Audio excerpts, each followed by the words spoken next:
Good evening, friends.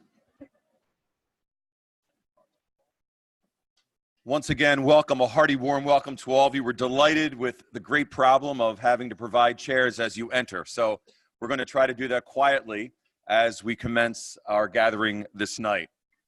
By way of introduction, my name is Kevin Nadolski, and I'm a priest with the Oblates of St. Francis DeSales, serving here at DeSales University as the Vice President for Mission.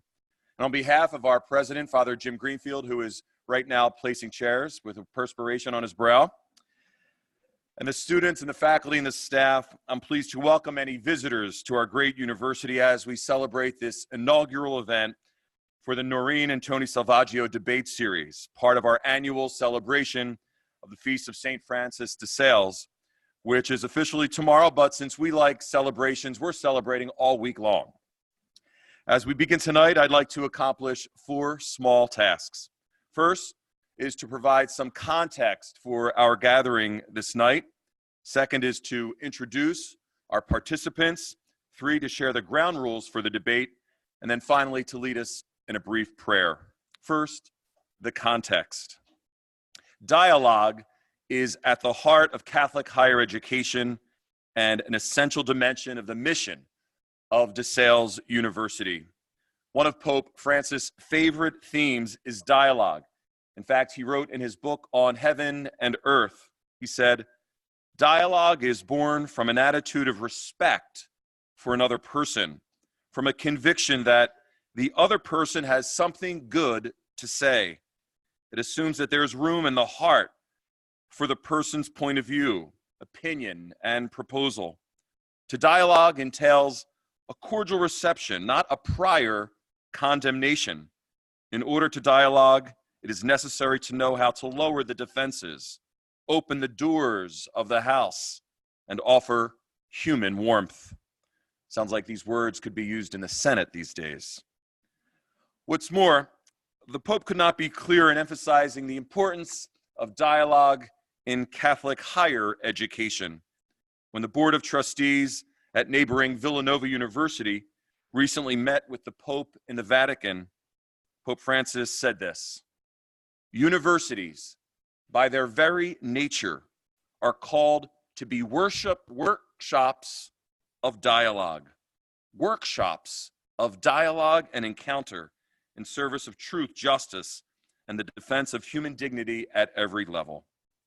Another man committed to such rich civil dialogue is Tony Salvaggio, who sponsors us this night. Tony, could you please stand so we can acknowledge you?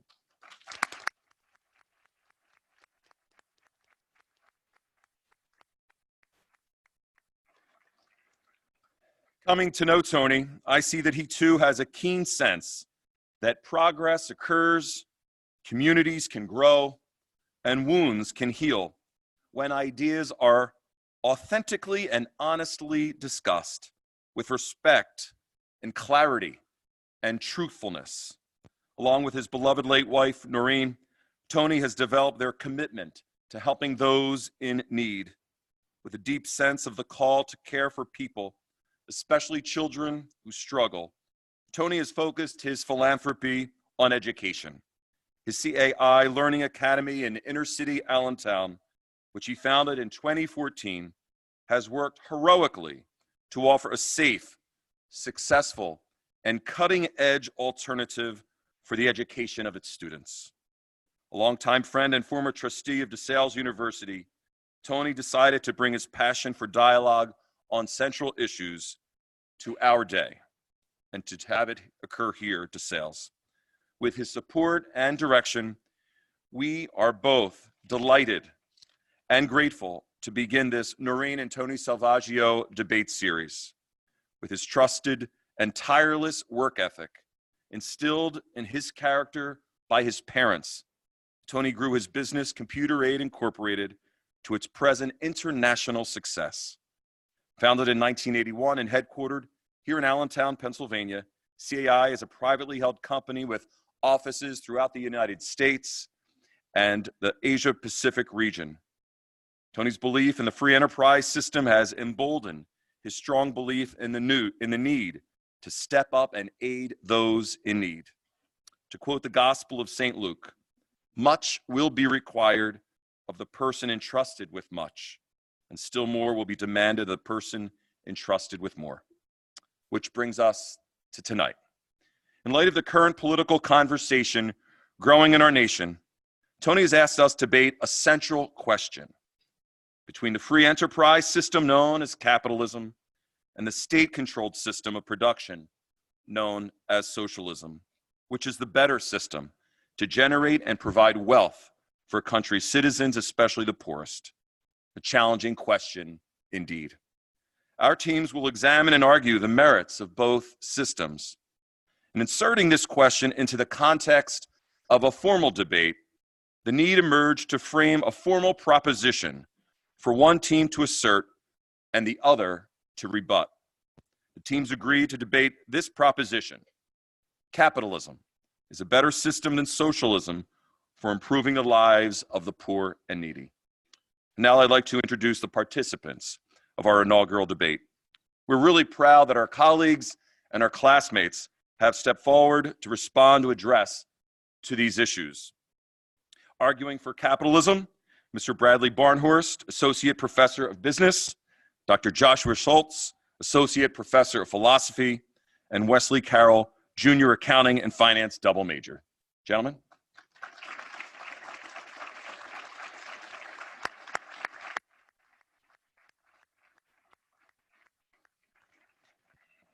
Arguing for socialism are Dr. Brennan Purcell, Professor of History, Dr. Lisa Wilde, Assistant Professor of English, and Shianna Klingle, Senior Accounting and Finance double major.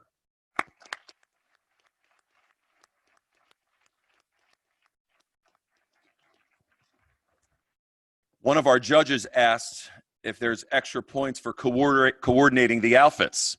So we have black and red here and all neckties over here. Our esteemed judges, Dr. Christopher Cocozza, Division Head and Professor of Business, Dr. Andrew Essig, Professor of Political Science, and Dr. Katherine Grasso, Assistant Professor of Communication.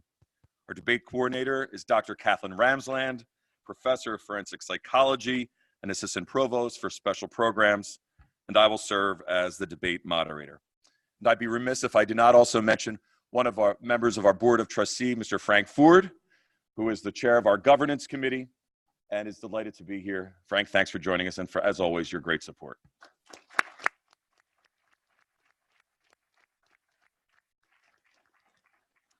And finally, I'd like to share with you the ground rules to which these teams have previously agreed.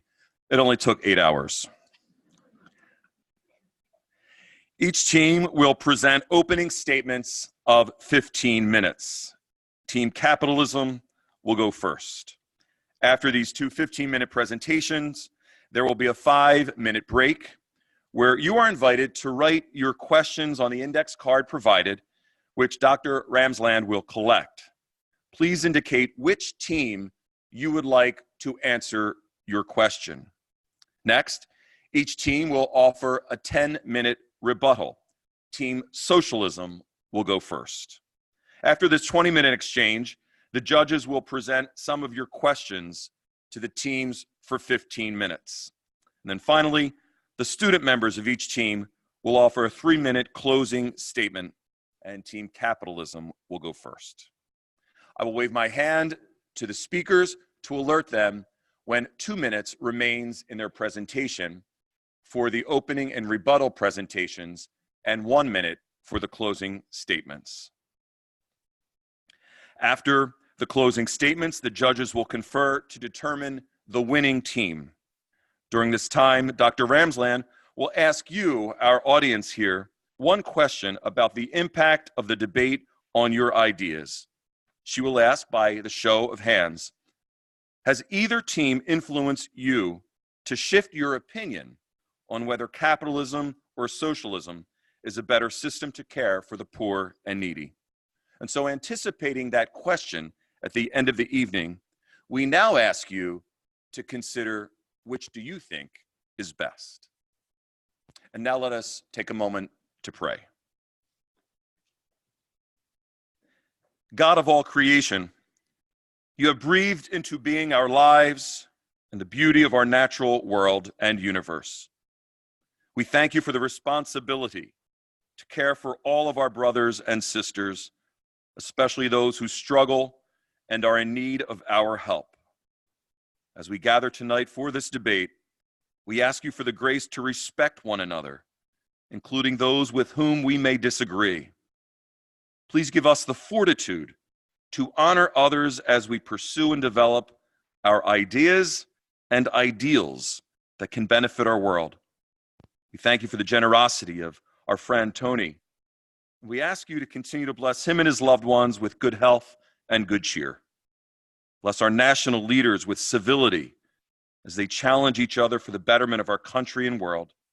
And as we celebrate the feast of our patron Francis DeSales, please give us gentleness and humility to transform our world more into the kingdom your Son began. Please give our debaters clarity and calm as they teach us to deepen our commitment to care for our neighbors. And we make this prayer through the holiness of your name. Amen. And I ask Team Capitalism to wait until I'm seated so I can set the clock so that you may begin your 15 minutes.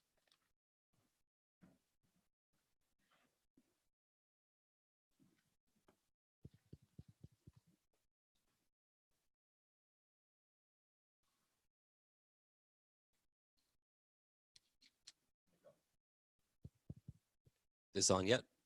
Yes, it is. So it's the clock. All right. Hold on 1 second. Can everyone hear me? All right. When St. John Paul II was asked whether the Catholic Church should embrace capitalism or socialism, he responded thus, quote, "If by capitalism is meant an economic system that recognizes the fundamental and positive role of business, the market, private property, as well as free human creativity in the economic sector, then the answer is definitely in the affirmative. But if by capitalism is meant a system in which freedom in the economic order is not circumscribed within a strong juridical framework with an ethical and religious core, then the reply is certainly negative. So private property, markets, strong juridical order, and ethical core, our defense of capitalism is taken straight from the mouth of the saint. We support capitalism because private property and markets have enormous power to unleash human creativity to satisfy human needs. When that takes place in cooperation with a just juridical order and a virtuous social order, capitalism is the most productive engine for human flourishing the world has ever seen. So economist Robert Heilbroner argued that there are 3 things that an economy must do. The first is called allocation. Economies must decide how to put available labor to work. Who teaches, who doctors, who lectures, and so on. Second, an economy must produce things. They must decide what stuff to make and how to make it. So no one produces food, for example. Italians produce pasta, Spaniards make tapas, and Americans make chicken McNuggets. There must be some mechanism for deciding what we make and how. We could make food like North Korean socialists with slaves and hand tools, or with paid American factory workers with health plans. Those are our choices.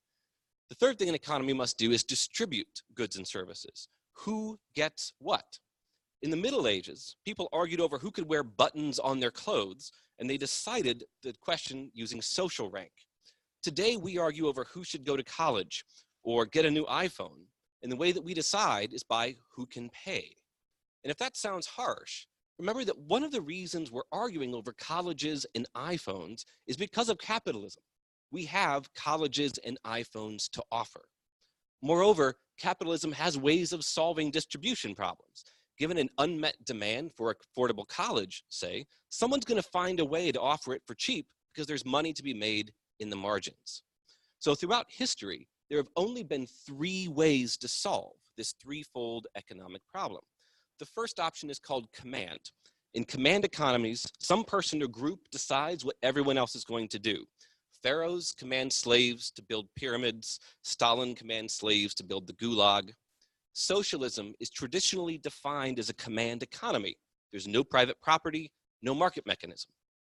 Second option is tradition. Traditional economies do things the way that they've always been done. In a feudal system, for example, if you're a peasant, your kids are going to be peasants. Socialism often devolves into a traditional system we sometimes call corruption, because the lack of private property creates a need for alternate means of social advancement, such as bribery or nepotism. The Soviets, for example, even had a word for the ingratiating smile that you would have to show to the apparatchiki to get what you needed. The third option is markets. Markets allow free individual agents to make their own decisions about how to allocate their labor. So you decide who you work for, what to produce, you decide what you want to be when you grow up, for example, and how to distribute it. You decide what to buy, for how much, and when you want to buy it. The result of all of that free economic activity is large-scale productivity. So with this in mind, we can define capitalism and socialism in the following way. Capitalism requires, as St. John Paul II said, number one, the private ownership of productive capital. Number two, market mechanisms fulfilling the three economic functions. And three, the complementarity of institutional powers. The state, the church, and the market influence and overdetermine one another. They work together. In contrast, in socialism, you have, number one, the public ownership of productive capital. Two, non-market mechanisms satisfying the three economic functions. And three, the opposition of powers. The church, the state, and the market compete for dominance over a single sphere called the political economy. So the essence of our case is this. If an economic system cannot, one, organize human beings efficiently or justly, or two, fails to be productive, it is a bad economic system for everyone, including the poor, and socialism is going to fail on both counts. Why? Because you can't give away what you don't have. And two, the most just and productive way to meet people's needs is by enlarging their freedom. That means capitalism. Capitalism is economically superior to socialism due to the mechanisms of the free market, which efficiently allocate scarce resources. Now, to better understand these market mechanisms, particularly the price mechanism, consider an example. Take water, for instance. The first gallon of water I have would be used for drinking, which is high on my schedule of preferences, since drinking is a basic need. Thus, I'm willing to pay a relatively high price for my first gallon of water. My second gallon of water may be used for showering, also an important use, but less important than drinking, meaning that I would be willing to pay less for my second gallon of water than I would for my first, even though we're dealing with the same thing in both cases, water. Now, the key to this is that prices are discovered on the margin. The takeaway is prices are not arbitrary. Prices are not just set by some company. Rather, prices reflect people's wants as well as the scarcity of resources at the margins. Consider a commodity like platinum, which has a variety of uses. We must decide which of these uses platinum will be allocated to. The market has the perfect answer to this. It does this through price bidding, which allocates platinum to its most urgent uses. So while DeSales may like to provide platinum forks at the dining hall, tech companies will bid up the price of platinum since they value it more than DeSales values it. This ensures that a scarce resource, like platinum, will be allocated to that use which is most important to consumers. Hence, it's easier to find platinum in medical devices than it is in forks. However, we can still find platinum forks, as well as steel forks and plastic forks. This occurs because markets encourage producers to make goods accessible to every class or market segment of society. While few people may afford a platinum fork, making them quite rare, almost anyone can afford to use a steel or a plastic fork, making them quite ubiquitous. In this way, the market ensures that everyone has access to forks of some sort. Now, this illustrates that the market has a tendency to produce a good at differing price points, which ensures that a good of some quality will be available to every class of consumers. While markets may not give everyone access to the same quality good, they ensure that everyone will still have access to that good. Indeed, it's preferable to eat generic food as opposed to starve, and it's preferable to wear a cheap coat from Walmart as opposed to Freeze. Capitalism ensures that there's a good available to every person, even if we must accept differences in quality. These examples, they go to illustrate that prices are discovered, circumstances change, and these changes take place every day across a global market for billions of different goods and services. And now markets use prices to communicate this information. Thus, if TVs become unprofitable to produce, it signals consumers that people have enough TVs and would rather that resources be used for something else. Or it signals consumers that it's become difficult to obtain resources for TVs, so fewer TVs can be produced. As we can see, the price mechanism ensures that there will not be too much or too little of something produced. However, if a central authority attempts to set prices or production quotas, then there will be shortages or wasteful production, as a person or a bureaucracy cannot possibly be all-knowing and account for the myriad changing wants of consumers and the ever-changing scarcity of resources. Furthermore, we have to remember everything comes with costs. To produce anything of value requires that we use scarce resources, which we can then no longer use to produce something else. We cannot simply decide to set prices or production quotas without any sacrifices. If we wish to produce more leather shoes, then we'll have to produce fewer leather gloves than otherwise. So which should we produce more of? The market provides a simple answer. We produce more of that which is more profitable. However, in the socialist economy, there is no market. There is no price mechanism. So all that we are left with is some form of bureaucratic guess-making. You can easily observe how efficient such bureaucracies are if you just step foot inside your local DMV. Now, you must also consider that those who are the worst equipped to deal with economic inefficiencies, which arise when we do away with markets and the price mechanism, are the poor, as they cannot afford goods in a shortage, and wasteful production harms them more as it accounts for a greater percentage of their resources.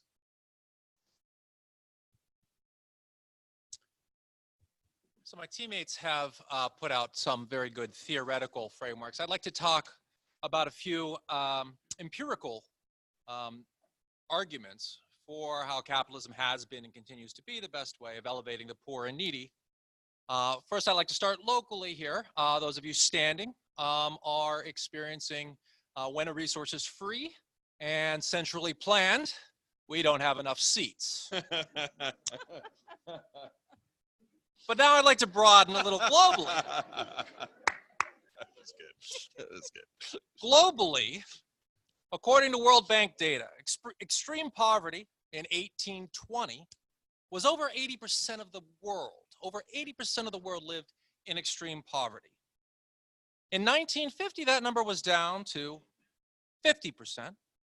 And in the latest data we have from 2015, we're down to just 10% of the world living in extreme poverty. Think about that. The Brookings Institute has now declared that half of the world is now middle class or wealthier when adjusting for purchasing power parity. It's amazing, amazing progress throughout history. In the US, by the Johnson definition of poverty, in 1963, 20% of the US lived in poverty.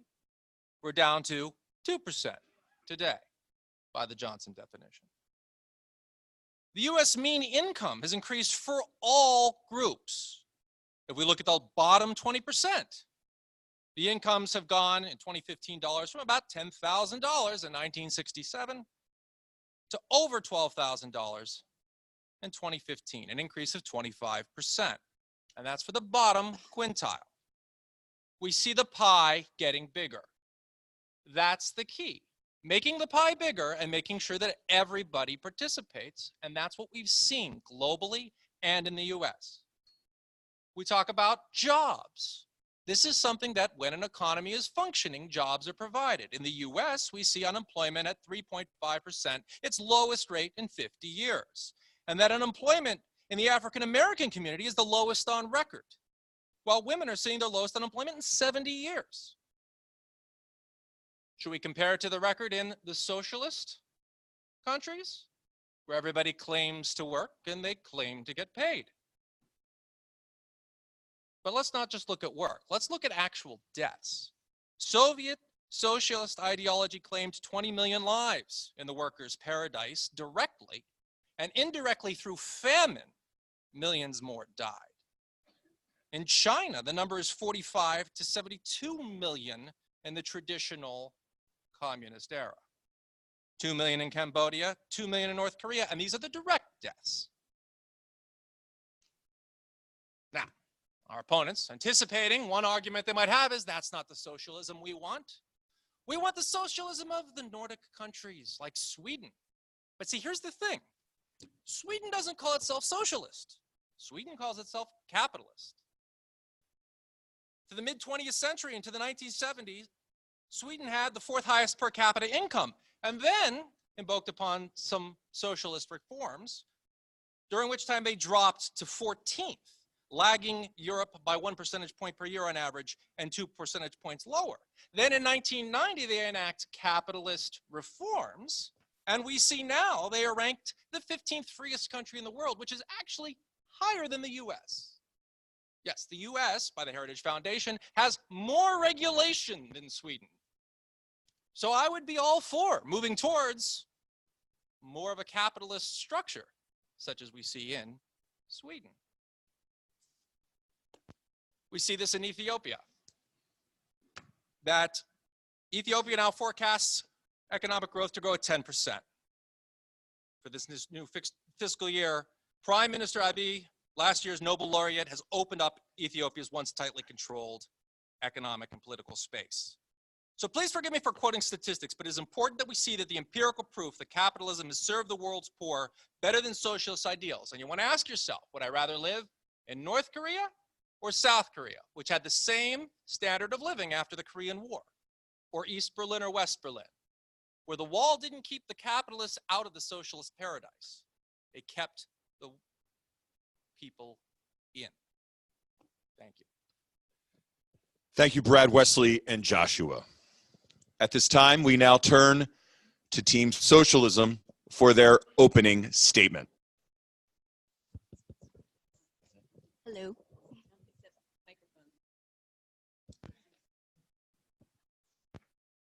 What's that? Hello. Can everyone hear me? A little louder. It's on, but you. Hello. Perfect. Okay. Yeah. Okay.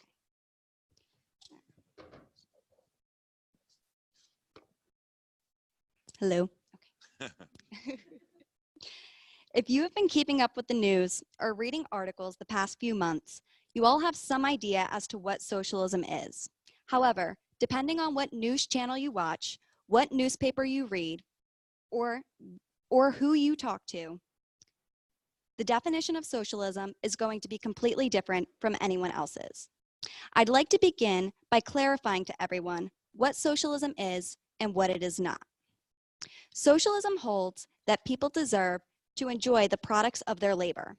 Thus, it believes in the ownership of the means of production by workers and by communities, not by a small class of private owners. Socialism also believes in working for a set of common values that guide political and economic action, not considering the markets a special morality-free zone. Socialism does not mean a Soviet-style centralized command economy or a Venezuela-style dictatorship, nor does it mean free handouts, free stuff, or more government programs. Socialism allows the poorest and the needy to have more effective material support. This being because they have a say in defining for themselves how their needs can best be met. Nonetheless, the more important question at hand, rather than material one, is the question of power and agency. Our society is structured so that a large class of relatively powerless people work the hardest for the least amount of money, while a small class of owners reap the benefits. One of the most precedent problems we have in America today is the cost of education. I, as well as many of you, can probably relate to this on a personal level, unless, of course, you were born into a family that has been fortunate enough to pay for these costs for you. But majority of us are experiencing an overwhelming amount of student loan debt.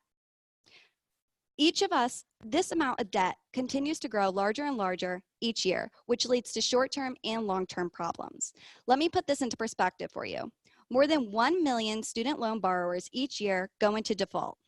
Outstanding education debt in the US has tripled over the last decade and is now $1.5 trillion. And why is this? Because people are lacking financial literacy. The lenders certainly are not explaining to young college students. They're encouraged to make the loans. And the bigwigs at the top are not going to stop it. That would mean less profit in their pockets. Now let's talk about the cost of healthcare. Health insurance crisis can be broken down into two categories. The first being those who simply cannot afford it and do not have it. And the second, the Americans that possess the health insurance but continue to struggle paycheck to paycheck trying to cover high premium costs. As a result, hospitals are forced to raise the cost of their treatment immensely, trying to recover the cost of unpaid bills for those who cannot afford to pay.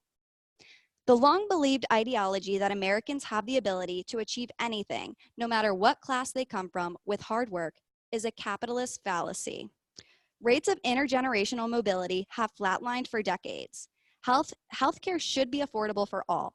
Education shouldn't be followed by decades-long debt, and the disenfranchised need to have the opportunity to succeed. Socialism allows for an equal playing field where everyone is given an advantage. Now, in regards to financial stability, capitalism relies on financial markets, but here's the problem with that. Financial markets go through periods of booms and busts. In a boom period, lending increases, confidence rises, and assets spike in value, which is all great until the boom period turns into a bust period when market sentiments change. These market crashes result in economic downturns, recessions, and increased unemployment, which the wealthy are able to survive. However, those who are already struggling, the poor and the needy, suffer the most. Contrary to this, socialism holds that workers and communities are in control of most of the industry, like housing and utility companies. Because of this, the poor members of society are given access to basic services which they would not be able to if establishments and industries were privately owned. Socialism is based on a progressive taxation, meaning the higher the income, the higher the taxes. With a system like this in place, it becomes feasible for low-income employees to budget their earnings while those who earn more pay higher taxes and still have plenty left to spend. In general, the nature of capitalism is to reward profit. The system is designed to pursue profit over decisions which would maximize social welfare. Capitalism has created a society where we devote resources to getting ahead and protecting our assets from liability rather than contributing to the well-being of society and assisting those who need it the most, the poor and the needy. Thank you. I'd like to pick up on some of the themes that my colleague has raised, but first to make a clarification. Socialism is and has been from the earliest tradition of socialist thought been focused on worker ownership, not state ownership. Socialism does not mean a command economy. Socialism means a system in which the workers own the means of production or the communities own the means of production at a low level, and thus in which decision-making is participatory. For this reason, the Soviet Union and Communist China ceased to be socialist the moment that they explicitly took decision-making out of the hands of the people and put it into the hands of the bureaucrats of a one-party state. In many cases, people retain socialist branding of early populist movements long after the commitment to socialist principles has departed, but we see this in other areas of life. Many people claim to be Christian without necessarily putting the teachings of Christ into effect. So having clarified that, I'd like to speak more about the question of freedom and choice and agency. We've heard that capitalism, private enterprise, the ability to reap the profits of the capital that you invest, means freedom and choice. Let me talk about how that actually works in practice. I'd like to get at that by citing two examples, and these are both real life stories. First, let's take Karen. She is 55. She's a single mom living in Central Appalachia. She has worked from the age of 12, mostly minimum wage jobs as a gas station attendant or a retail cashier. Recently, as it's become harder to make ends meet, she worked to earn her GED, then a diploma from a technical college, and her son wrote on the occasion of her graduation, "For poor people, occasions for pride are so few and far between. Sense of accomplishment is a pleasure rarely afforded to those who are impoverished." However, even when Karen became qualified for office jobs, she found the salary was still low, the opportunities for advancement were limited. Very few in Central Appalachia make it out of the poverty trap. Let's take Mac. Mac works in an Amazon warehouse, one of the few viable jobs in his depressed ex-industrial area. The pay is above minimum wage, it's $11 per hour, but the working conditions are punishing. Employees work in freezing temperatures, performing tasks like picking up merchandise between 300 and 400 times per hour. An electronic system continuously monitors each worker's productivity. If their metrics dip, they can be fired at once without appeal. Mac writes that at work, he feels treated like a robot and not a human being. In a very real sense, market mechanisms and private enterprise created these situations. In Appalachia, wealthy out-of-state investors bought up much of the resource-rich land in the late 19th century and set about aggressively extracting value through mining and timber operations, funneling profits out of state to urban areas up north. Within the region, small farmers and independent craftsmen now became employees living in company towns, working for firms that competed to lower prices by slashing wages over time. When those industries collapsed, they fell back on grinding shift work at Walmart, currently the state's largest employer. Market-oriented economists might diagnose these problems of capitalism as not problems at all. After all, haven't consumers enjoyed the cheap energy and the cheap goods and the iPhones? And maybe a more compassionate capitalist in a Nordic country might propose spending public money on programs to tame the worst effects of poverty, like some tax-funded training programs to repurpose workers where the market needs them, or limited welfare transfers so they can at least participate in the market as consumers. However, the common refrain in these individuals' own accounts is not just dissatisfaction with immediate material conditions, but the sense that the market relations themselves have, and this is a quote, stripped them of their humanity. That they're missing not just resources, but dignity, agency, and ownership. The ability to contribute meaningfully to a healthy community and to be valued in the work they do. Collapsing their labor into a product for exchange at the lowest possible rate works not only to dehumanize and disempower the laborer, but also to dissolve social bonds with many who might otherwise have relied on them for support, dependent children, elderly parents, disabled relatives, and caregivers. Free market mechanisms are one tool for fairly coordinating information about preferences between strangers. They are not a perfect tool even for this task, and we hope to talk more as the debate progresses about how inevitable market failures disproportionately lead to the exploitation of the poor. Critically, however, socialism also holds that market mechanisms based in self-interested consumption, where owners hold the cards and collect the profits, by their nature flatten and distort the true value of human work, which John Paul II calls the particular mark of humanity.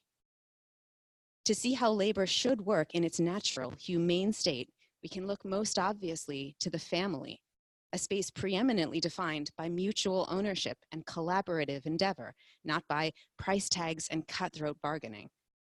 But socialists believe that even in a public context, a variety of proven measures like workers' co-ops, worker ownership programs, participatory workplace governance, profit sharing, and antitrust measures can slowly shift the organization of economic structures to both reflect and support the genuinely social nature of economic production. Socialist measures then have in common an approach to poverty that is not only material, but also structural. Socialism acknowledges the right of the poor to ownership and power in their communities. Such policies would ensure that people like Karen and Mac could work in a region in control of the use of its resources, could have a share in defining the structures that shape their working lives, and could contribute their labor willingly in the knowledge that they would own a portion of the profits they helped to create.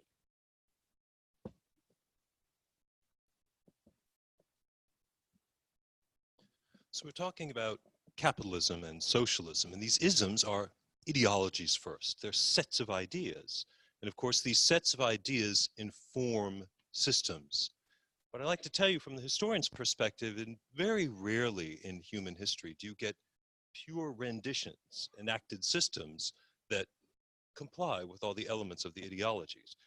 What I'd like to do is just spend just a second on the definitions and then give you a bit of a narrative about where socialism comes from in relation to capitalism, because what you have in the world today is a sliding scale. It's a spectrum. You really don't have pure examples of either. Let's keep things simple. If you just look at definitions online and in printed dictionaries, what you heard from the team Capitalism is absolutely dead on right. It's about private capital, private ownership of capital, the means of production, and free market conditions, competition. On the socialist side, you've been hearing from my colleagues, so there's different versions of this. There's collective, there's labor, there's governmental, there's ownership, and then administration. Other definitions highlight the ownership and regulation by the community, by the political body. I've been told 2 minutes for the team. Okay, then what I'll do is I'll very quickly just tell you that socialism was born in the 1930s with the 1830s with the ideals of the French Revolution, and it came as a rejection of the inequalities of capitalism.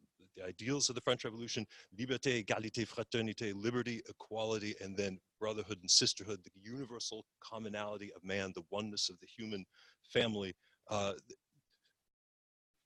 Resources and wealth was so badly distributed that we have these socialist movements looking for reform. There were violent ideas about how to get this done in the Marxist case. Let me also set my timer. And there were also less violent forms. When the programs came about, they were pushed by socialists. They came about in Germany in the 1880s, Germany wanting to avoid some of the violent uprisings that happened in France in the 1870s. What do these programs include? State-regulated health insurance, what now we have as Medicaid and Medicare. Accident insurance, what we now have is workman's comp. Before there was none. People working in Bethlehem Steel in 1900, you lose a hand, you're out. Nothing. Let's see, old age insurance, what we now know as Social Security, disability insurance. It came to Britain. It took 20, 30 years to come to the United States. The pattern is this.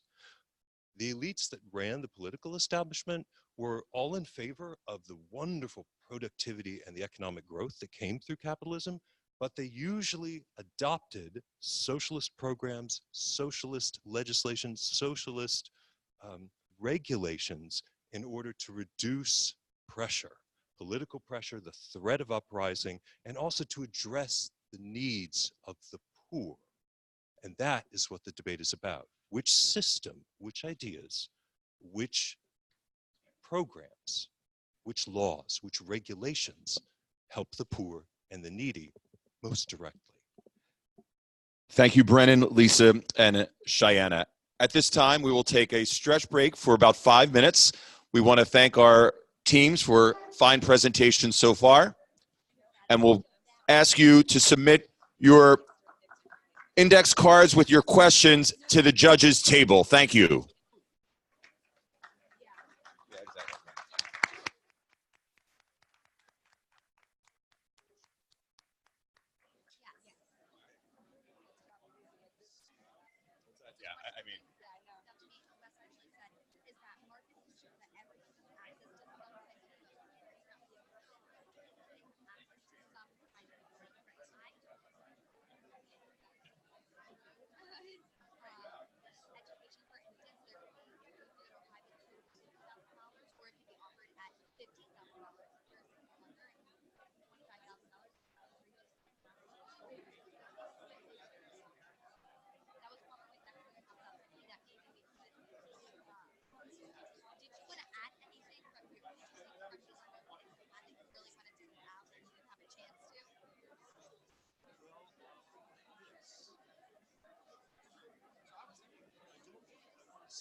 But I'm just saying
In the middle back here? It's fine. There we go.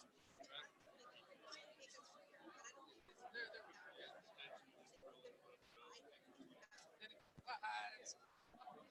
Anecdotes make emotional appeal, but that's about it.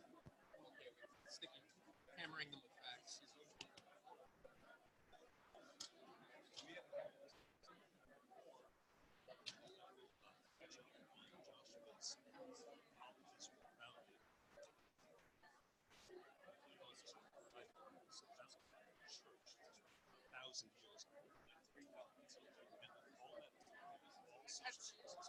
That's actually not necessarily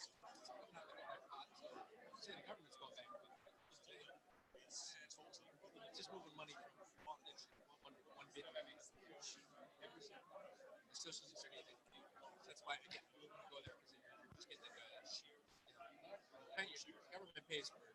It's like when they say this lottery money for the lottery is dedicated to Blue Pennsylvania. It's like no, money just goes to the government. The government has said they're going to pay a certain amount. Yes. Okay. I guess benefits on it. Yeah. The DMV is paying to want to get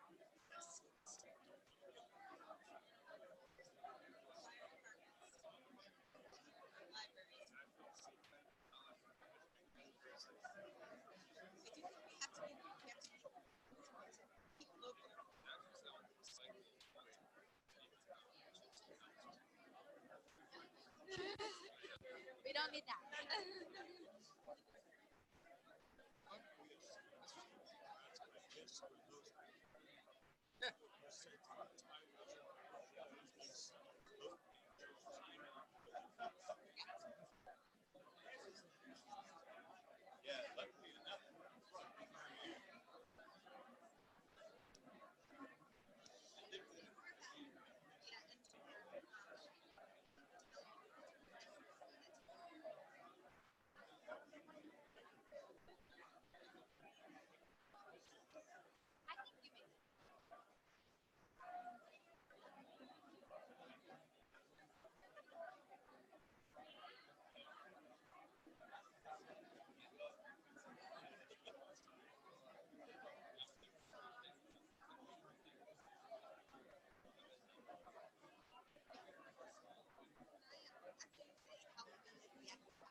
We were just talking about taking Wesley to the bar. No bar.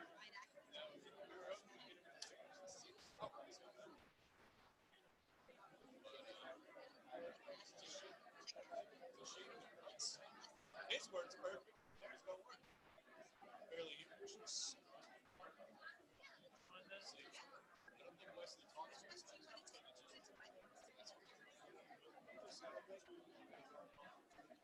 Yeah, Wesley.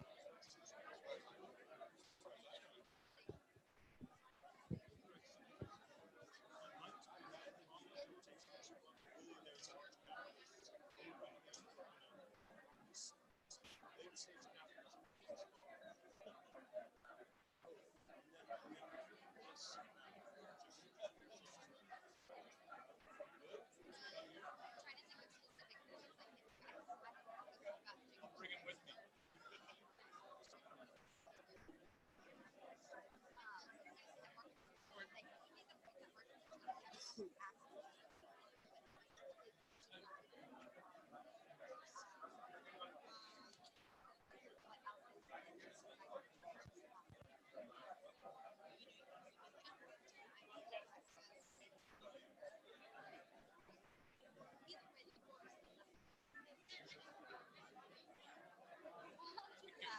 I wouldn't hold it. Put your hand down. Just get it right close to your face. And that won't be an issue. Thank you. It's hard because you don't know what it's like out there. So I'm just saying, I think you're okay. I wouldn't yell. I kind of got animated halfway through mine. It's great. So it's hard to sound loud. I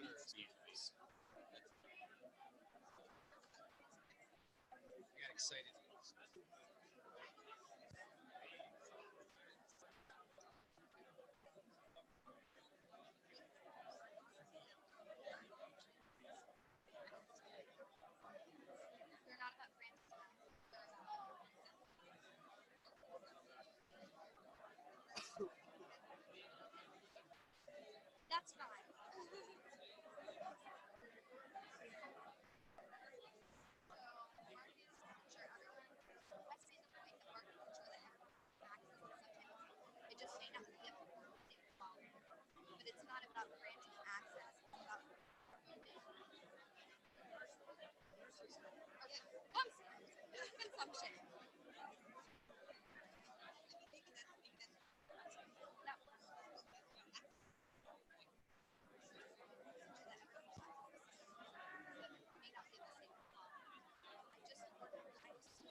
Teams, we're ready? Josh, ready? Okay. Excuse me, friends. The judges, whose job I do not envy, they are organizing their questions. So just in about 1 minute, they will begin the 15-minute Q&A, where they will take your questions and give them to the respective teams in alternating fashion. Oh, I'm sorry. That is true. The rebuttals. Thank you very much, Judge. So again, Team Socialism, we'll start with the rebuttal. And if you just give me a moment to get to my seat and turn on the timer. Thank you.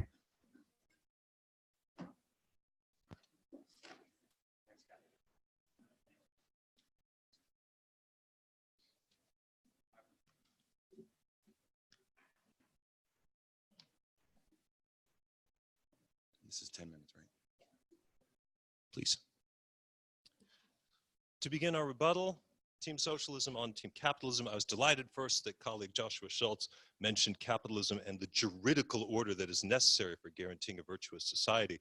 I'd like to know more about those laws and regulations that help encourage that virtuous society and limit the abuses. I'm also glad he mentioned colleges. Colleges were not founded by private firms. They were started by the church. The church collected tithes. The church was responsible for all health care, all social welfare, all education, and most of family law for well over 1,000 years. I'm not calling it socialist, but it fits the picture if you extend our view over the millennia. I really enjoyed Wes's example of water, but we should realize that clean, potable, drinkable, healthy water is the achievement of public utilities, many of which are actually owned by the local people and by the people who benefit from it directly. These systems are really, they're a national pride. We just take it for granted. If you go to many parts of the poor world today and you say, we wash our streets with drinkable water, they'll look like you're from Mars. They'll look at you that way, like you are from Mars. Let's see, and then to some of the examples from colleague Brad Barnhorst, yeah, we are at the lowest employment in a long time. However, it is the case that 44% of the United States population is working in low-paying jobs, frequently with no benefits. If you wondered why you see Dollar General, Dollar Tree popping up everywhere, these are wildly profitable businesses. They tend to be taking over places where general stores die, and they tend not to offer any fresh food. There's something to be said for correcting these things. And I'm so glad he mentioned Sweden, Denmark, and Germany. These are very prosperous economies with very strong social safety nets, very high taxes. They give free education, free college, basic, high, college, and graduate education, free health care. In the case of all three places, they've largely eradicated poverty. There is no opioid crisis. The number of handgun deaths per year you can put down to a couple of digits. It's really not very serious.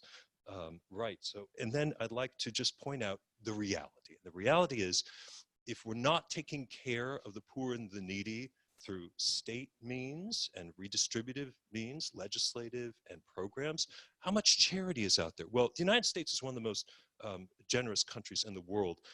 Last year, we gave about $428 billion to charities, not all to serve the poor and the needy, but most of it. That's about 2% of GDP. That's sensational. But what we spend on social programs to keep people out of dire poverty is more to the order of 18%, 2.5 trillion plus 658 billion in discretionary spending. This includes Social Security, Medicare, Medicaid, Obamacare subsidies, CHIP, Children's Insurance Program, food stamps, veterans programs. 18%, that's 9 times. The reality is that that's how we do it in our country. And at this time, I need to pass it on to my colleague. I'd just like to emphasize a point that Team Capitalism made. They had stated that markets ensure that everyone has access to some type of goods. It just may not be the same type of quality. Well, let's think of a single mother who has 3 children and makes $30,000 a year. She doesn't have a college education. She wants to raise her kids to do better than she did. How is she supposed to provide housing, education, and health care to her 3 children. What about, because they were born poor, should they have to stay poor? How will they ever be able to get ahead if they aren't given a fair advantage? Socialism defends the right of the poor and the needy and gives them a fair chance at a better life. I'd like to speak a little bit about the some of the romantic views of market mechanisms that the other side has put forward, namely that because market forces have arisen around the same time as human prosperity over the past couple of hundred years, therefore they are responsible for it, which is a conspicuous logical fallacy, although a common one. In fact, market mechanisms come around after the uptick in prosperity in the Renaissance, and arguably to kind of help mediate it. But things like global trade, increasing population density, markets can't take responsibility for that and can't tease out which portions of the prosperity they are responsible for. It's part of the romance of the markets and the kind of their boosterism that anything that happens adjacent to capitalism is because of capitalism. It's also the romantic view of the market that the market competes to give you what you want. In reality, market mechanisms just compete. Sometimes they compete to sell you things you don't want, like that big gulp you really shouldn't have bought and consumed. You know, the car you really couldn't have afforded, you know, that thing that turned out to be a lemon, maybe you should have read more reviews. This kind of asymmetrical information disproportionately affects the poor who may not have access to information on the best bargains. Sometimes markets also promote just competition, period. And in this way, markets can be tremendously wasteful. The advertising budget, this is just zero-sum competition, buy my Coke, buy my Pepsi, not in any way translating to value for the consumer. The advertising budget of the top 200 companies in the US in the last year would roughly fund 1/10 of all of the welfare programs, excluding Medicaid, in the US. So this is a wasteful factor of capitalism that we should point out. Our opponents say that capitalism makes the pie bigger. I think we would ask, if you had collaborated in baking a pie with someone, and then you got a teaspoon of the pie, and they got the rest of the pie, would we say that this promotes a healthful social relationship or a healthful power relationship between the two of you? And our opponents say that markets allow us to be free agents. I think our side would say there is no freedom without ownership and without control and decision making. Anybody want? In the time remaining, I'd like to give you some prominent voices from opinions from very well-known capitalists. Mark Benioff, billionaire founder of Salesforce, recently declared capitalism as we know it is dead. He says it's time for a new form of capitalism that focuses more on social good, including sharing of resources. Let's see, in publications like the Financial Times, you often hear opinion makers and leaders saying we are in late stage capitalism. We're back to 1929 in terms of wealth distribution. 50% when it comes to ownership. Did you know that 50%, or at least this has been claimed, of all shares in stock markets are owned by the 1%?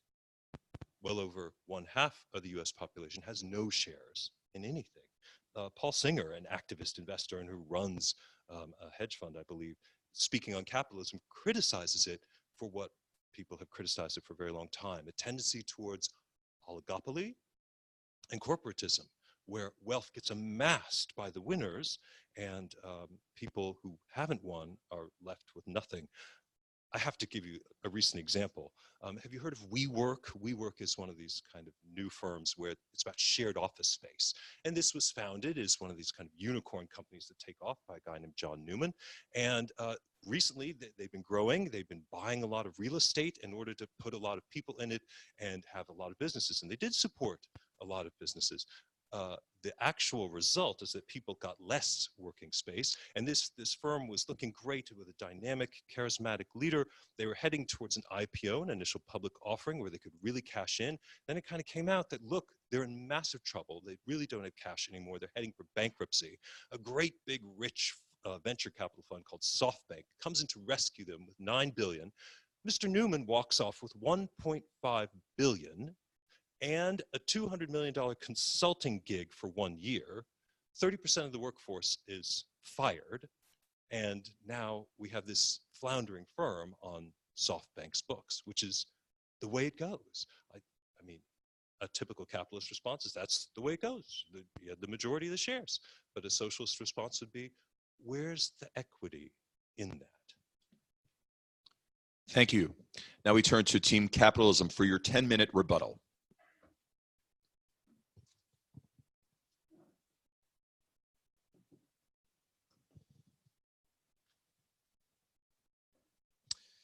Thank you. I would like to say that as a Catholic distributivist, I agree with all of those social welfare programs, but I think the money has to come from somewhere. The case for socialism depends on two very clear ideas. First, human beings need some guarantee of material security in things like income, housing, and healthcare that are subject to market forces and the whims of employers and capitalism, and that makes those things insecure. The second idea is that respecting human freedom means respecting our powers of self-determination, the ability to make key decisions for ourselves. If people don't have a voice in how jobs function or have power over how laws are made, then they don't have freedom and they end up subject to all the abuses that we hear about in the workplace. Capitalism, in other words, keeps people from leading free and full lives because capitalists dictate workplace conditions and wages solely with an eye to maximizing profits, and they capture the levers of government through their wealth and influence. Now, the socialist answer to these problems is the abolition of private ownership and productive property and replacing it with common ownership. That might be denied by the opposing team, but allow me to quote Bhaskar Sunkara, the founding editor and publisher of Jacobin magazine, the leading socialist publication in America today, 2016, quote, "Democratic control over our workplaces and the other institutions that shape our communities is the key to ending exploitation. That's the socialist vision, abolishing private ownership of the things we all need and use, factories, banks, utilities, and so on, and replacing it with social ownership, thereby undercutting the power of elites to hoard wealth and power." Close quote. That's from a book called The ABCs of Socialism. The problem with this solution is that it doesn't accomplish either of the socialist goals of increasing wealth or increasing freedom. The failure of command economies to produce wealth is not only a demonstrated empirical fact, but one of the great lessons of the economic lessons of the 20th century. The socialist calculation debates, you can Google that, prove that command economies cannot have the deep knowledge of dynamic human needs necessary to efficiently produce goods. Now, why am I so insistent on calling socialism a command economy when our interlocutors want to call it democratic control? Well, suppose that we all own our nation's resources in common, or all of the productive capital of a company in common. Then, says the socialist, we should all collectively decide how to employ those things. But it's impossible to get everybody's input and permission about every decision. We don't even do that in government. Technically, we all have common ownership of our national parks. Who gets to say what happens to the oil in those parks? Trump and his cronies. If you find that frustrating, imagine that that's what socialism is like everywhere. To make democratic governance at scale possible, we must let some group decide for all of us, whether that's an elected body like Congress, an unelected body like the Fed or the Supreme Court, or the power-hungry Supreme Soviet setting out a 5-year Gauss plan. In practice, democratic control over production doesn't give you more freedom. It gives you less. Why? Because then when you have private property, you get to say what happens to your property and who you cooperate with, rather than a centralized third-party bureaucracy over which you have very little control. So yes, that does mean that in a system of private property, both employers and employees have economic freedom, that if you don't like an economic arrangement, you can go elsewhere and create new ventures. That requires wealth, sufficient resources to bear the costs of exit and creating new practices, but that just shows that economic agency is a social achievement, one that requires effective institutions for building wealth, such as instruments of financial savings and education that are available to everyone, which is a juridical and cultural problem, not a market problem. To fling the fallacy of non-causa, pro-causa back in the other direction. So to sum up, Socialism cannot deliver on its empty promises of wealth or freedom. Command economies undermine the market mechanisms that produce wealth. Democratic control over companies won't give you any more control over a centrally directed company than you have over a national park.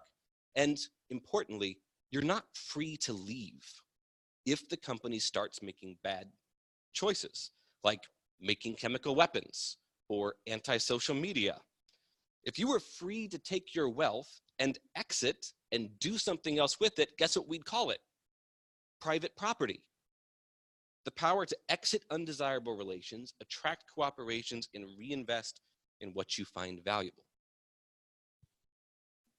I would like to address what Shianna brought up in regards to healthcare and education. It said that these two things are much too expensive and they should be cheaper.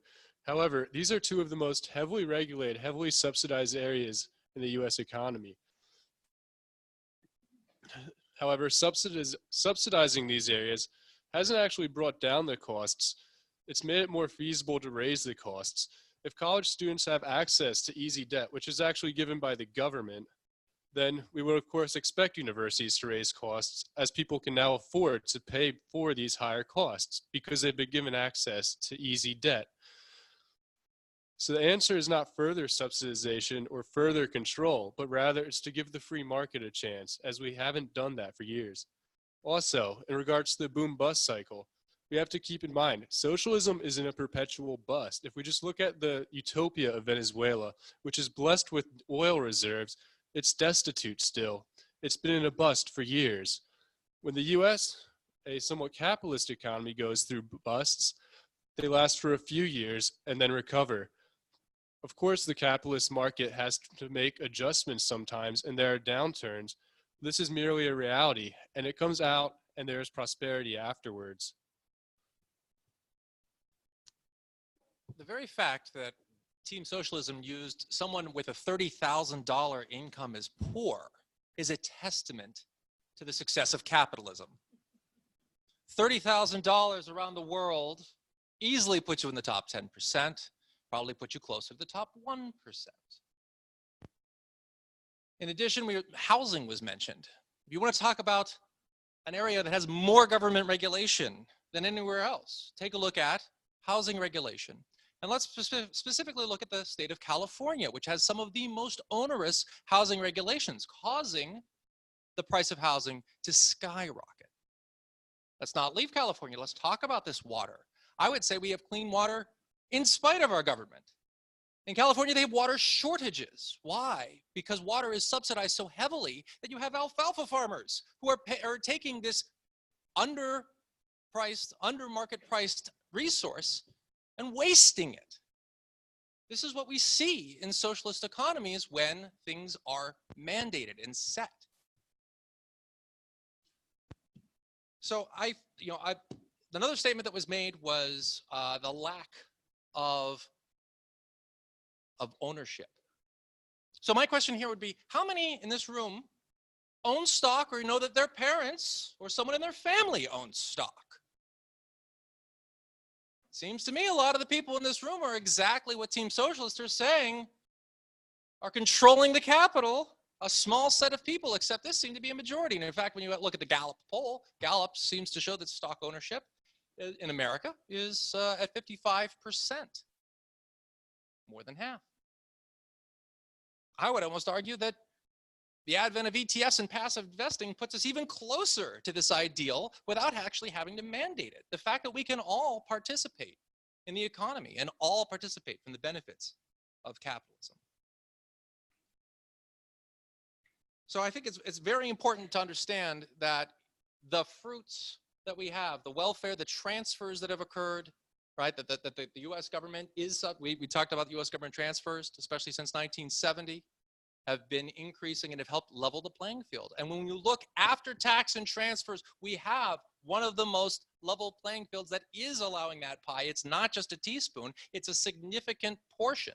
Most of all the quintiles are going up. All of the economy all incomes are being raised, and the poor are benefiting from this system. So I want to briefly address the concerns about Taylorism and alienation that were voiced there. We agree with 90% of this. Human dignity is manifested through the body because we're incarnate spirits. So it's an error to treat human work in ways that treat the body like a machine. It's also an error to treat human beings as equal to other factors in production whose value is determined by the average market price for labor, rather than as participants in families, civil societies, and churches who require family wages, healthcare, time to worship, and so on. But the dose makes the poison. Any good activity pursued to excess to the exclusion of human context is destructive of the common good. So sex is good, but sex pursued to the destruction of the family via adultery, abortion, pornography, and so on is sex pursued in an evil way that's destructive of human flourishing. Same thing's true of efficiency. Maximizing the value of abstract labor to the exclusion of people's agency is evil, but the pursuit of efficiency as such is not evil, right? So we shouldn't confuse someone's abuse of market mechanisms with the badness of the market mechanisms themselves. That's a juridical problem, not a market problem. Thank you, Team Capitalism. At this time, we'd like to turn it over to our judges who have reviewed the questions from the audience. Thank you for being so active in your participation as you've attending the debate tonight. So right now we turn it over to our judges for the next 15 minutes. Is your microphone on?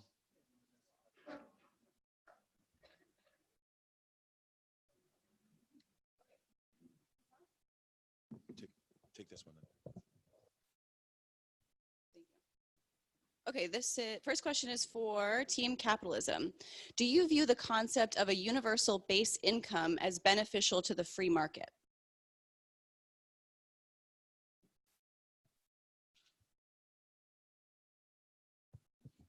A universal base income. At one question that we had there is as far as implementation, and the second question would be as far as paying for it. So when we do talk about a universal basic income, it certainly is not something that is necessary for flourishing, since we've had flourishing for a long time without it. But the question is that often when a universal basic income is being proposed in lieu of existing social programs. So in the same way that we're not saying that we are against social programs, we would not necessarily be against a universal basic income, but it's a lot of it comes down to the implementation questions. And then I have a question for Team Socialism, kind of long, so I'm going to paraphrase a little bit.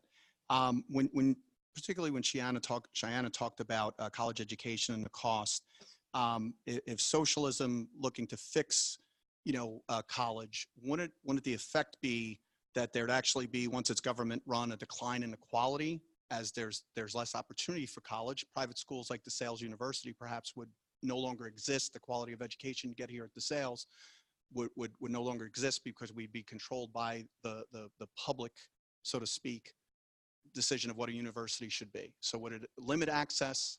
Would it limit quality? Would it even take away religious freedom?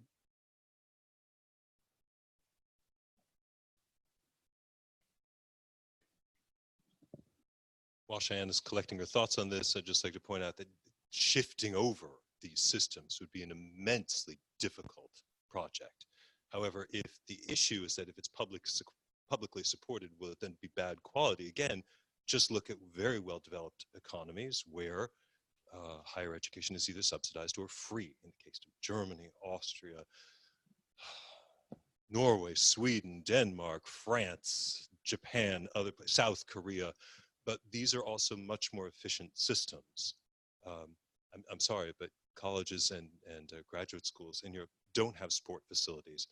They don't have rock climbing gyms. They don't have their own nursing facilities. They don't have student support. You leave your house, you get an apartment, and there's like one kind of subsidized cafeteria, and then your job is to learn, and you don't get summers off. So they're leaner operations, but I'm not under the impression that their quality is lesser. I'm sure there are metrics out there, but I'm not under the impression that they're lower. All right, next. Okay, this is for Team Capitalism. Capitalist ideology calls for an affordable, quote unquote, version for each class when it comes to products that enter the market. How will this work for something like healthcare? Does this mean that the most wealthy receive the best healthcare and the poor and needy receive the bottom line? How does this reflect the Christian humanist ideology of human dignity?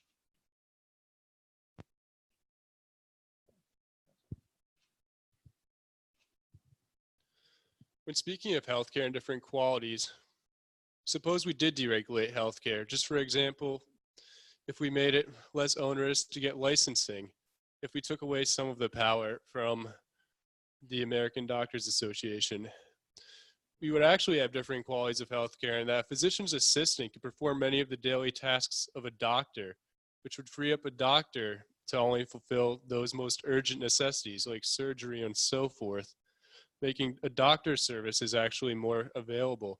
And also, in the capitalist economy, we allow doctors to earn higher incomes. We incentivize people to go to medical school to earn social prestige and to earn more money, thereby increasing the supply of doctors. The alternative, really, to subsidize healthcare, we've already done this, and it's only increased costs.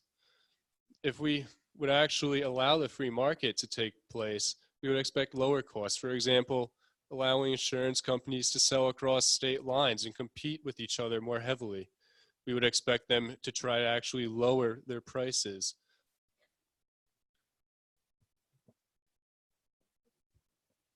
Maybe as a follow-up question, then why do we have social programs like Medicare and Social Security if the market does such a good job allocating medical and retirement to the poor?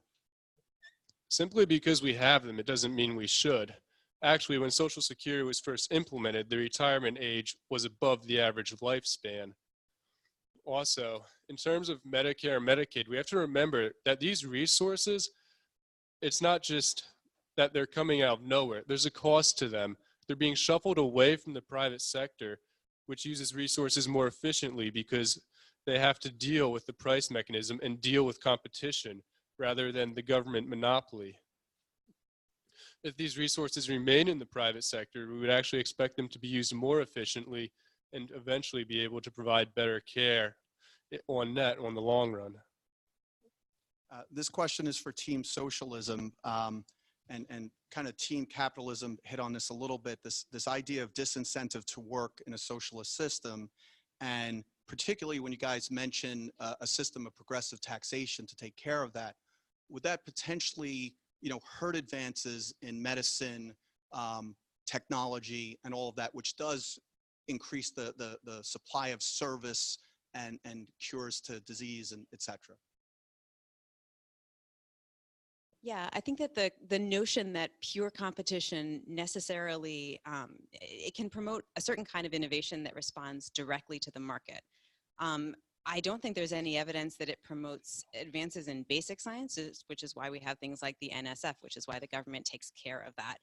I think that, I'm not sure about the progressive taxation. I don't think we necessarily, I'm not sure that was a part of our platform explicitly. I think that taxation, would be something that would be an implementation thing that would have to be worked out separately. But I think that market mechanisms bill themselves as promoting innovation. They promote innovation as regards marketable goods, but not necessarily as regards things like advances that produce broad social welfare, simply because they respond so directly to competition. If you're a scientist working in a pharmaceutical company, there's been millions of dollars more spent on Viagra medication than have been spent on medications to serve diseases of poverty, for instance, because people will pay up for Viagra, not necessarily for other forms of illness. So I think that the market responds with certain kinds of innovation, but that worker ownership and kind of a step back from market mechanisms in certain sectors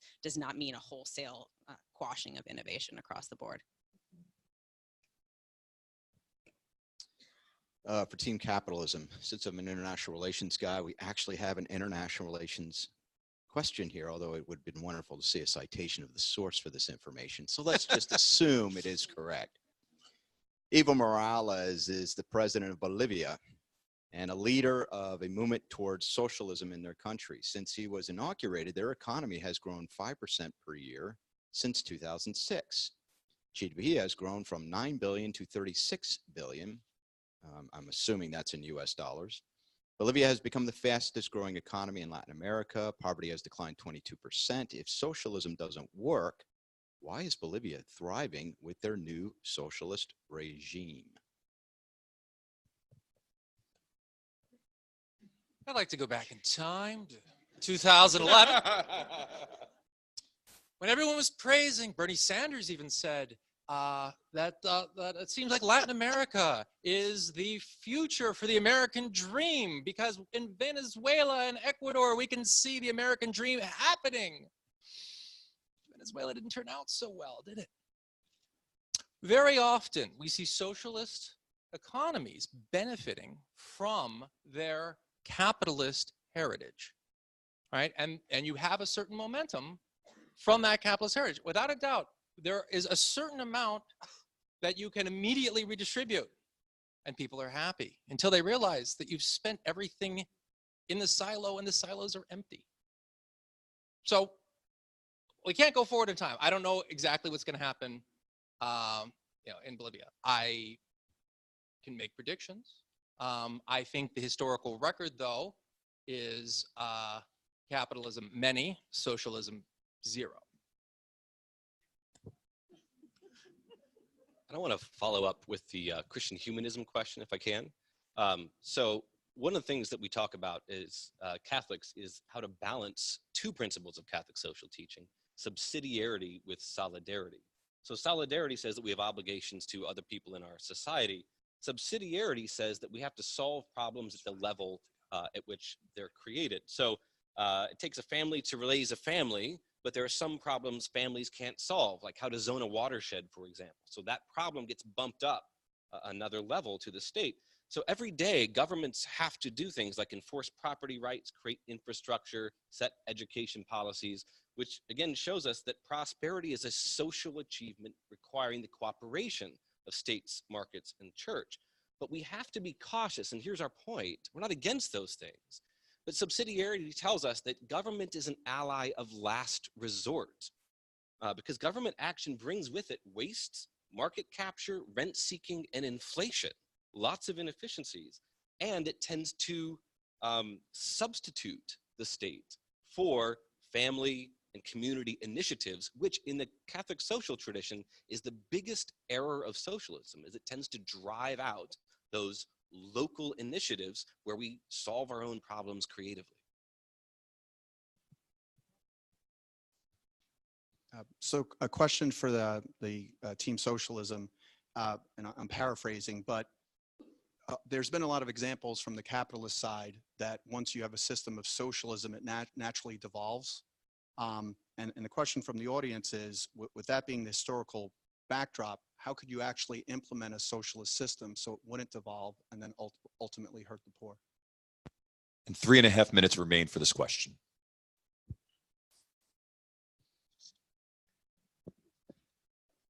Just let me reiterate, it's a sliding scale. Can I just say this? Capitalism and socialism need each other. They do. It's the reality. The question is which addresses the needs of the poor and those who are needy. It's more direct with the socialist regulation and programs. That's a reality. Obviously, for rhetorical purposes, they would like to associate our team with Venezuela, North Korea, and China, and all the rest of it, but we'd prefer not to. And typical example is Mr. Morales, Evo Morales, the former president of Bolivia, who recently faked election results and faced a popular revolution and fled to a neighboring country.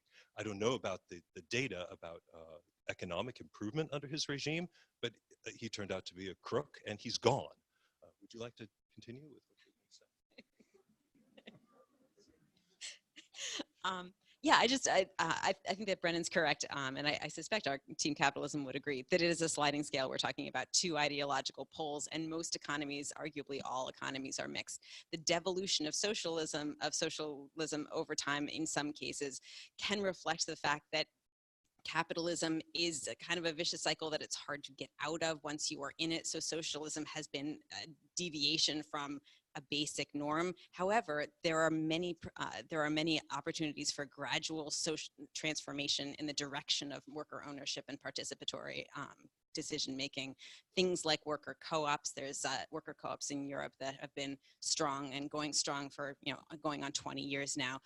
Things like worker governance councils, participatory government in the workplace, which has been demonstrated to be extremely successful in places like Japan, that could be supplemented with ownership. So these are gradualist measures that are steps in the right direction if we can kind of disengage ourselves from an all capitalism all the time type of ideology. Can I wind up with a rhetorical question of my own, reiterating yours? So in order to achieve true capitalism in the United States, which Trump voters of the boomer generation over 55 would willingly now give up Medicare and Social Security? That's what it would take. That's it. Yeah, that's fine. Thank you, judges, for presenting those questions, and thank you to members of the audience who submitted them. At this time, we're going to turn to our closing statements. Each closing statement will be no more than 3 minutes and will be presented by the student member of the team. At 1 minute, I will waive that you have 1 minute to remain. Team Capitalism goes first.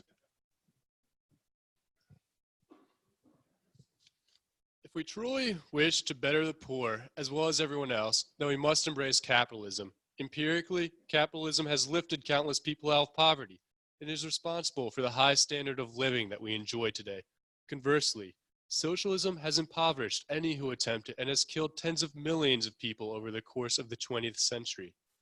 Furthermore, by recognizing the principle of private property, capitalism gives freedom to the individual and allows her to exercise her faculties through the direction of her property. However, under the socialist regime, the individual cannot direct her life. She cannot do business with whom she wishes. She cannot cultivate virtue through good stewardship of her property. Rather, she must submit to the direction of the mob or of the state. If we wish to cultivate a sense of responsibility, then we must let people be responsible for something. If we wish to promote the notion of human dignity, then we must respect people's choices. Also, we must not forget that capitalism is a system which ensures economic prosperity. By allowing prices to fluctuate in response to changing circumstances, prices signal producers what to produce and how much to produce. In contrast, the socialist schema is left guessing as to what needs to produce and how much needs to be produced, leading to the waste and shortages that characterize socialist economies. Recall the stark differences between the economic well-being of East and West Germany during the Cold War. Also note the economic incentives put in place by socialism. It encourages laziness as work and reward become less and less correlated to one another. Indeed, under the Soviets, some auto plants produced cars worth less than the raw materials that were used to make them. This occurred because workers were given little incentive, save the gulag, to actually do their jobs well. Additionally, we must realize that capitalism doesn't just create billionaires, it greatly aids the poor. The biggest US corporations, those with a market cap of over $1 trillion, Apple, Microsoft, and Alphabet, which owns Google, don't merely enrich shareholders and CEOs, but they provide invaluable goods and services used by the poor every day. Also, it's been brought up that people keep struggling, and there's struggle in the capitalist society. However, this has been a fact of life for millennia. Under capitalism, it's actually a good thing that people are allowed to struggle. They used to just die. Now they actually have the chance to struggle. And also, we must note that their struggles have largely been successful as we see the standard of living continue to increase. And we would only expect that there's less and less struggling as we have historically seen under capitalism. Ultimately, capitalism is not perfect. It cannot eliminate the evils of a fallen world, and it does not purport to do so. But it is the most viable system for ensuring the well-being of humanity, particularly that of the poor. Thank you, Wesley. We will now turn it over for the 3-minute closing statement to Shianna Klingle. I'd just like to quickly touch on a few points that Team Capitalism had mentioned, specifically the point that Wes had made. In a pure capitalistic state, there is no government aid. Government funding is a form of social democracy, just as Medicare and Social Security. In a true pure capitalistic state, it would be expected that the full costs of these necessities would be paid for in full. In regards to social welfare programs, the money does have to come from somewhere, specifically from tax on the wealthy. But is it ethical to leave millions lying around and collecting interest for the future generations of a few families, while a large portion of society struggles? Maybe that is the capitalist way, but it certainly doesn't help the poor and the needy. Capitalism will always strive for more. Why settle for $1 million when you can invest and create $1 billion? Even if a portion of that money is given to society, the poor and the needy will be better off. Socialism defends the right of the poor and needy to keep and enjoy the things they've worked hard for. It seeks to limit the extent to which the rich can use their extra resources to gain power over other people. I'd like to end with a quote from Milton Friedman. He once said that the business of business is business. So basically, don't worry about the ethics. Don't worry about the environment. Don't worry about the poor, the needy. Your business is to your stockholders, the people who have invested their excess funds and are expecting returns, not to the shareholders, the people who work for the company or the people who are adversely affected. Socialism helps to eliminate the inequality and also promote financial stability. Thank you, Shianna. And thank you very much to our two teams, Team Capitalism and Team Socialism.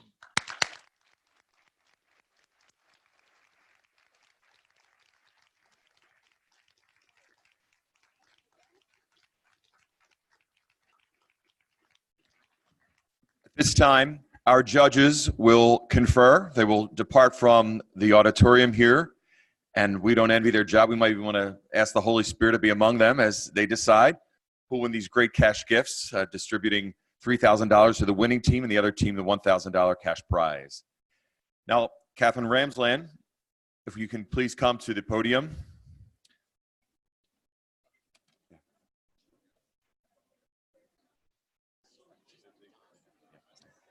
I think they're all filled, actually. Here you go. That's up there. It's already up there.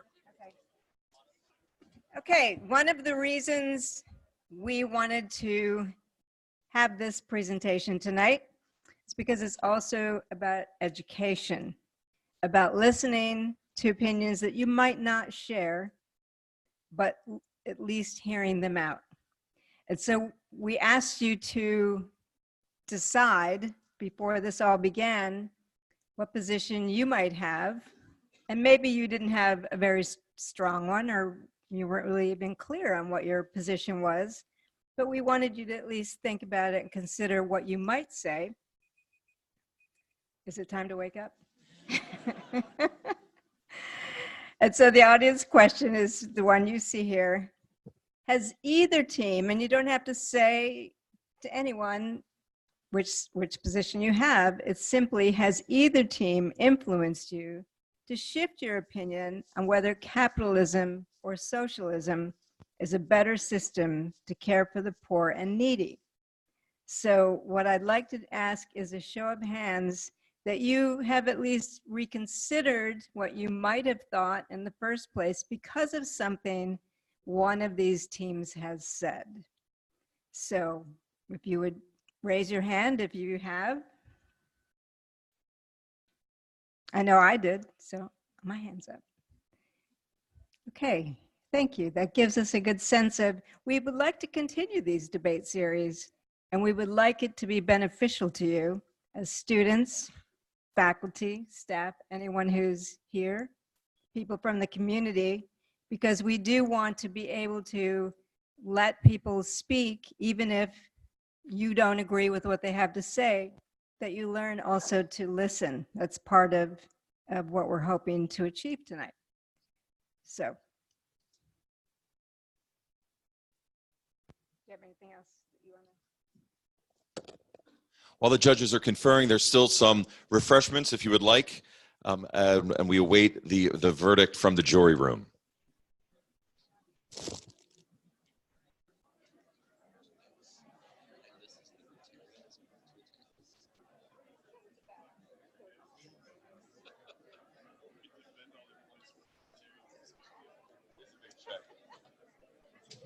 Yeah, I did. I know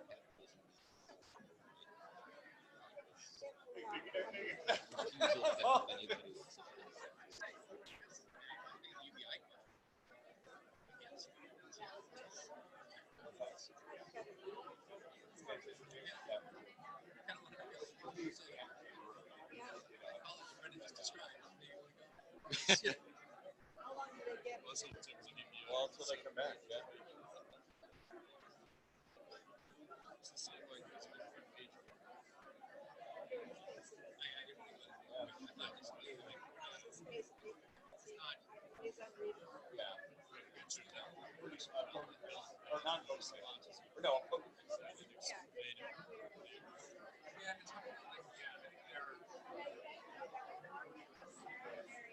It was fun. I gotta say, I'm so thrilled for finally having something like this. It's been 10 years. We haven't had it. We put in the application, we actually said we'd be happy to argue either side, but we didn't lean to one side and say, you know, we'll probably do capitalism, socialism, the other side.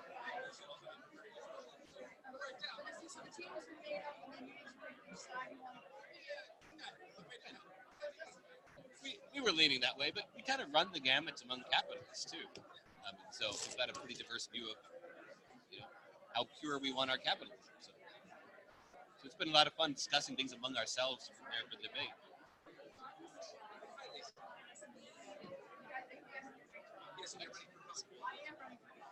Joshua. E7, okay. Okay. Huh? So you know what that looks like. How it lifts you out of it. Very good, very good.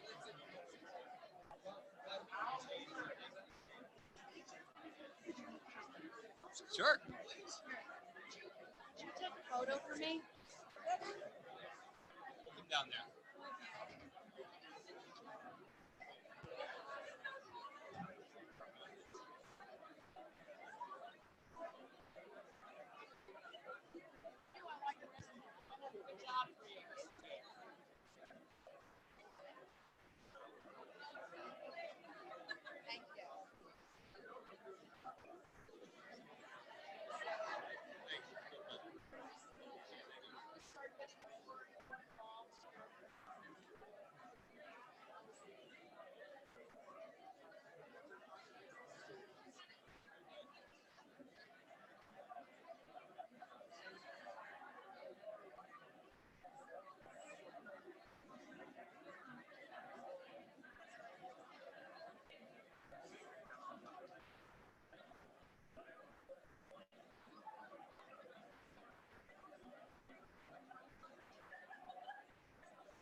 She was out talking to a student. Still going? Made a mistake. Even the live stream, you're supposed to be watching. So. Oh wow. Would one of you prefer to announce it, or? Yeah, I'm going to. Oh, you are? Good. But did you as moderator? I was thought that, but you go for it. I want you to. Oh, okay. Please. Where's Catherine? Get Oh, up there. waiting for.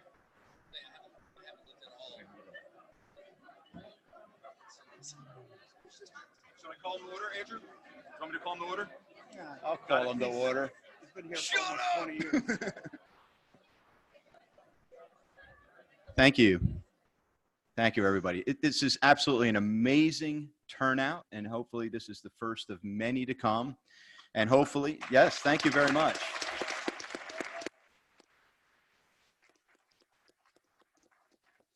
So it really is wonderful to see all of you here. And this was absolutely a fantastic experience with just such wonderful panels who have really put a lot of effort into this. And it was a joy, well, actually for us judges, it wasn't so much of a joyful experience. It was a very difficult, I mean, they even had to send Father Jim in to get us out of the room because we were really struggling with the decision. Because if you look at how we kind of quote unquote graded this, you see each, well, it used to be up there, you see each of the component parts. And you had this general, well, the opener, since it was longer, 15 points. And then you look at, well, the rebuttal, 10. And then you look at Q&A, and you look at the closing statements, and there was a little bit of more weight for one than the other. And then you sit down and you say, well, they got this one, and then they got this one. And it was truly a struggle for us judges in terms of this. So I just want to congratulate the panels for a job well done. And so,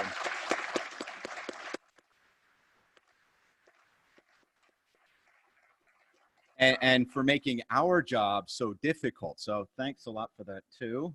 All right. But at the end, we did, and it was a split decision, by the way, 2-1. It was a split decision, and really a lot of fence sitting. But we made the sort of this decision, split decision, that the team that made the more persuasive argument, and it was close, was Team A, Capitalism. So they're the winner. So Team Capitalism, congratulations. Team Socialism, though, thank you. It was very difficult. The opening statements, the rebuttals were fantastic. The Q&A, because even that's a little difficult to judge because the difference in the natures of the questions, and then, of course, the final statements. And we also want to pay particular attention, not just to our faculty, which is wonderful, but the students. Okay, Shianna and Wes, thank you for standing up.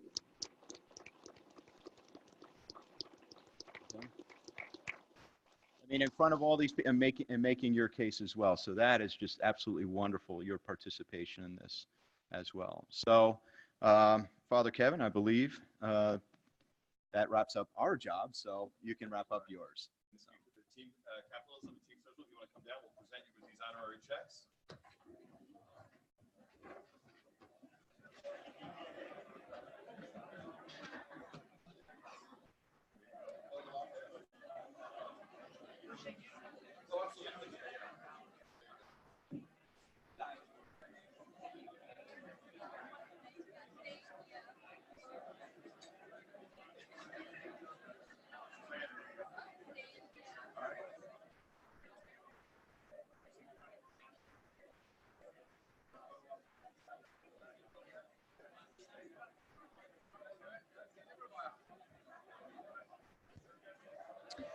And once again, as we are taking our photo ops with the award-winning teams, we want to say thank you again to Tony Salvaggio for his generosity in sponsoring and hosting us this night.